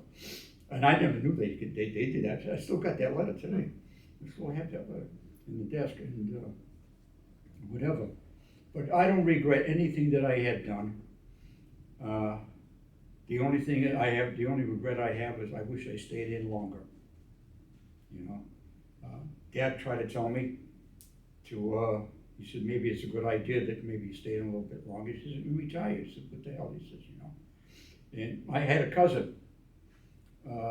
He was at the same time as I was, Phil. And he was in Airedale also. And he was stationed at a training squadron down in Pensacola, then out in Chaseville, and then I think Beeville, Texas was the last place.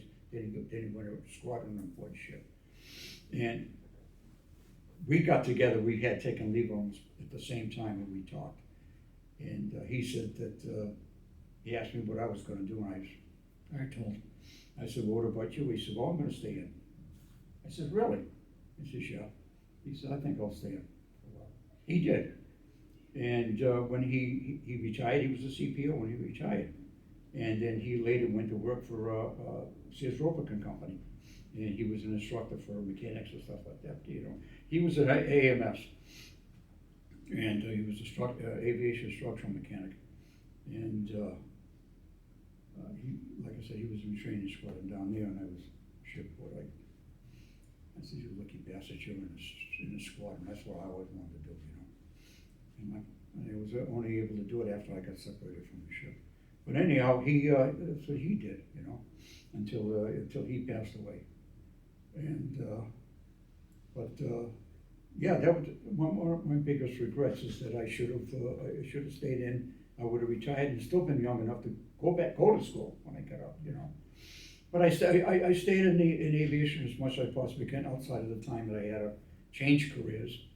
And I'm not going to, like I told you before, I'm not going to lie and say that I enjoyed what I did. I didn't. I was good at what I did, and I try to guide the guys in the right direction and everything, and keep them safe and anything I possibly could do. But I told them, I said, I wouldn't recommend this job for anybody. I says, it's hard. It's very hard. It's hard on you, and it's hard, especially if you got a family, married. I've seen so many guys get divorces, right? They got married, and before they didn't last very long. If they lasted 2 years, they lasted a long time. Okay, and then that was it. But after I retired, that all changed. I went down south. I built a home, and I went to work. I got back into aviation again. I was working at this airport, right behind my house. It happened to be. In fact, my house was right on the approach to runway 5. And I used to get wake-up calls in the morning from the Coast Guard. They would fly the C-130, and they would training their air crews, and everything. So I went to work for this company, and I really enjoyed it. It was not stressful, and I worked for service and maintained a lot of the airplanes, different types, everything from a small puddle jumper 150 to corporate jets and stuff like that. They had coming in there. And in fact, they built a brand new terminal built in down there. When I went to work there, we still had the old one. And Lakeland Regional Airport was originally a training field back during World War II. They trained B-26 Marauder crews, bomber crews down there. And that's why they get such long runways. And of course, when I was there, they added on to the runway. I think they added another 5,000, 10,000 feet, And of course, it was located between Orlando and Tampa. And when they built a brand new terminal building, they had spaces in there for commercial. And come to find out, I found out the other day, they're running commercial flights out of there now. See, I should have stayed there longer. Anyhow, but it was really nice. I really enjoyed what I did. I met a lot of people. And a lot of these people had money, right? Never looked down the nose to you. They were very friendly and everything, What can I do for you? Good morning, good afternoon. What can I do for you? Can you do this? Yeah, can you check this out for me? Yeah, I can do that for you, no problem. Corporate jets came in, and we were also a caterer, And military, man, so many military aircraft came in there, and law enforcement and everything came in there. All right, I dealt with all of that stuff, and it was fun. It was fun. I even served the airplane for Publix Food Company. I don't know if you were familiar with them. They're a big grocery chain down south and everything. In fact, they built a brand new corporate office right across from the airport. They had 2 airplanes there. And I was very friendly with the guy who took care of those planes. And so I was, like I said, I was very friendly with him. I took care of his airplanes also and stuff. And we used to sit and talk. And yeah, I have met a lot of people, a lot of interesting people. I did celebrities, especially from NASCAR. I met Jeff Gordon. In fact, I gave him a ride in the golf cart to the terminal building. I serviced his plane a couple of times. I don't know if he got it or if his wife got it. It was one of those, they were on the outs at that time. Same old thing. You don't love me anymore. Big deal. Take the house, but I want the airplane. And he had a nice plane. I used to him and some of the other crews. Richard Petty did him, and we had some celebrities. Other celebrities came in. In fact, I talked to a guy. I must have talked to him for about half an hour, and before I found out who he was. He was a country singer, Jeff Yoakum. Did not even recognize the man. He had his own airplane. He had come in. I had serviced that. So, all right. And we talked about all kinds of stuff, right? One of the guys I worked with told me who he was, So yeah, I met a lot of different people and everything down there, and it was really nice. A lot of nice people, and in fact, even the governor at that time was Jeff Bush. He had come in to do a dedication in the new terminal building, and my general manager, he asked me, he says, I want you to be reception committee for the governor. So he flew in on his airplane in the nice Beechcraft King Air with the Florida colors on it, the orange and the white, and the signet up on the tail and everything. And so he comes in with his entourage and everything. He gets off the airplane, and I welcome him. Welcome to Lakeland Regional Airport, Governor, he says, and we make a stay. He was in there also for a town hall meeting. So we were looking around, and we started talking. You get these guys who are away from politics. They're just like anybody else, right? So I'm talking to him, and I'm kidding around with him and everything. And then finally I did something where the other guys who were with me, were part of this welcoming committee, didn't think I was going to do, I didn't expect it. It blew their mind. And I was talking to him, and I said, gee, I said, Governor, I says, you got a nice airplane here. I said, really nice. Says, you like it? He says, yeah, it's not bad. He says, it gets me around. I said, sure, I'm looking at it. He says, but doesn't your brother have a bigger one? The guy said next to me, my boss, it fell to the ground. And he's looking at me. And later on, he says, Howard, I can't believe what you did, right? I got a big kick out of him, I said, doesn't your brother have a bigger one? And he looked at me, he started to laugh and everything, So I knew the guy had a sense of humor. I said, you get him away from all this freaking politics. So they're just like any other guy, right? Just like anybody else, right? And I don't know what went through my mind, but I just had a spring. No, his brother was the president of the United States. He's the governor of the state of Florida. He's got this airplane, I said, does your brother have a bigger one? And he looks up and he says, yeah, he does. At this point, I would really like to thank you for your service to the nation. I'm sorry, I went on. No, it's the service to the nation, to your community, and to Jeb Bush. Thank you. I enjoyed what I did. That's it. You never mention your kids. No, I gotta be. Yeah, I have 2 daughters, Tracy and Buffy. They went through some hard times as kids growing up and teenagers, stuff like that. And of course the job had some problems. But anyhow, they're both married. They both had 2 children apiece. Tracy got a boy and a girl, and Buffy has 2 boys. Today, they're all married. And Buffy's, one of her sons, he gave me a great-grandchild, Sterling.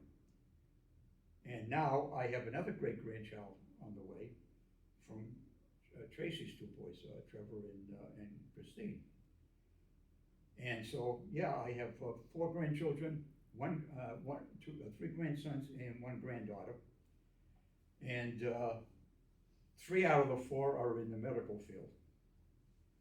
And that's including my daughter. She does ultrasound.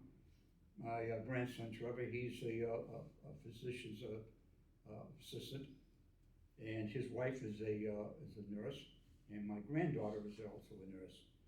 And my grandson and my granddaughter, his wife Christine, they met in college down in New Haven, and they all own their own homes. My other two grandsons, one's a architect and the other one's an electrical engineer. And they're all very successful, and I'm very, very blessed that everybody took the right path and made something of themselves, okay? Just on that alone, like I said, I'm very blessed about that. You know, that they're all very successful, they all have their own homes. And I think the only one that's not married is my granddaughter, you know? And next month I have to go up to Connecticut for her 30th birthday. It's kind of hard to believe that these kids are in their 30s, you know. And I have a nephew, which is also my godson. He also turns 40 next month too. So there's a couple of birthdays I'm going to be going to, you know. He also has children, so I have some great nieces and nephews and everything. So, but yeah. It's been an interesting ride. Like I said, I have some mistakes, a lot of mistakes I made in my life. I think everybody does that. I have some regrets, but you know, again, that's in the past. I have to look for the future. And these kids here, I want to spend more time with them. So yeah, I have to go up next month. I have to see my granddaughter, see her birthday. I went to my grandson's wedding back in October, and that was great. And he was my first grandson. But yeah, I got four grandchildren, and I'm going to have two great grandchildren coming. So she's going to be a girl, and who knows? I'll probably have a couple others after that too. So. But that's pretty much what it is. Both my parents had passed away. My father passed away in '86. My mother passed away in '95. And I wish they were still alive to see these kids, but they'd be in their hundreds right now, you know. So, but they were great. I owe a lot to my parents. They were strict with me, and I used to think they were a pain in the neck, but their intentions were well, and they were from the old school. I mean, old school. So, whatever things I picked up, my growing up and everything, I owe to them. You know, I don't have no brothers or sisters. I don't. You know, and so that's something else I had. My parents, and whatever. You know, but that's pretty much it. That's pretty much it. I went to school, got educated. I did my thing in scouting from Cub Scouts right up to the United States Navy, and I did a lot of training in the Navy. Did a lot of stuff, seen a lot of places, dealt with a lot of people. Like I said, that's another thing too. In being in the service, you get a chance to meet other people in other ways of people's lives and how they live and everything. This is what educates us. Okay, this is what educates us, what's going on. I'm glad I went into the service. I got a chance to travel. That was the other thing too. That's why I didn't want to stay on the Lexington. The Shangri-La was a CVA. She traveled all over the place. So I wanted to see the world. I knew damn right well that I won't be able to do it later on. Something was telling me, do it now. You know, but the Lex was a good ship, but I didn't want to see them and go in and out, and have these guys come aboard. I wanted to travel. So that's the other thing too. And I did it on Uncle Sam's dime. What the heck, you know? I served my country, and I also was able to travel doing it. So I didn't get paid for it. Not that much, of course. Today is a different story, you know. And the military has really changed an awful lot. the thing is, I like to feel that I was part of that change, because they wouldn't have today what we did, if we didn't do what we did when I was in, you know? And even the guys before me, see? And realize, people don't realize that naval aviation, what it is today, if you really look back, we've been doing this trick for over 100 years, okay? And in aviation. And we went through an awful lot in trying to get what we have today, see? And the other thing too, I don't know if I mentioned, I don't know if we got time to do this thing here, the Shangri-La, all right? She was built during World War II. Okay, her keel was laid in 1943, she was commissioned in 44, all right? And there was a couple of astronauts had served on her, and she also was a ship that was named Shangri-La, and people say, well, it's the ship with the funny name. And the reason the ship got this name is because of President Roosevelt. He named the ship Shangri-La. And it goes back to the Doolittle raid. I'm not going to get into that there, but if you know anything about that. And news media had approached him, they wanted to know where the check came from. He said it came from a new secret base, Shangri-La. So they renamed the ship Shangri-La. It was going to be named something else, but he wanted to name the ship Shangri-La. So she's the only ship in the United States Navy to bear that name, and it'll probably be the only ship in the United States Navy that's going to have that name. You know, because I doubt it very much that if the Navy Department is going to build another ship with that name on it. Okay, and that's how she got. And the other thing is too that she was built on donations, war bonds. Okay, the Treasury Department sponsored that, and they wanted donations, and it was they did donations from they were doing in shop. So I don't know why I'm stuttering. Supermarkets, schools, businesses, anything, any place around, you know, regular donation, going door to door, whatever. She was built on donated war bonds. Okay, not one penny of tax dollar of money went into that ship.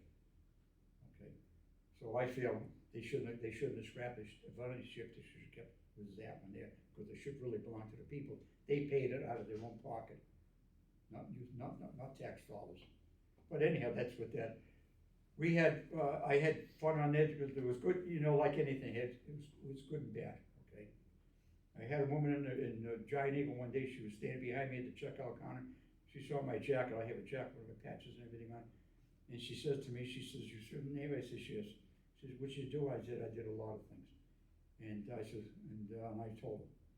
I said, and I told her I was an elevator. I also operated an elevator, and she says to me, "Really?" I said, "Yeah." I was telling her what it entailed. I had a tape record, and spot the planes in the deck and the hangar and everything. And she says to me, she says, "Was that a hard job?" And I looked at her and I says, "Well, ma'am, I'll tell you." I said, "Just like anything in life." I said, "It had its ups and downs." Oh my gosh, she fell apart when I told her that, you know. And she laughed her ass off right up to the parking lot. Honest to God. But anyhow, that's how the ship got her name, and she was a good ship. I had a lot of fun on her, and like I said, you take the good with the bad. I mean, that's the part of life, you know. And but anyhow, but I can't say anything else. That's it. We're all done.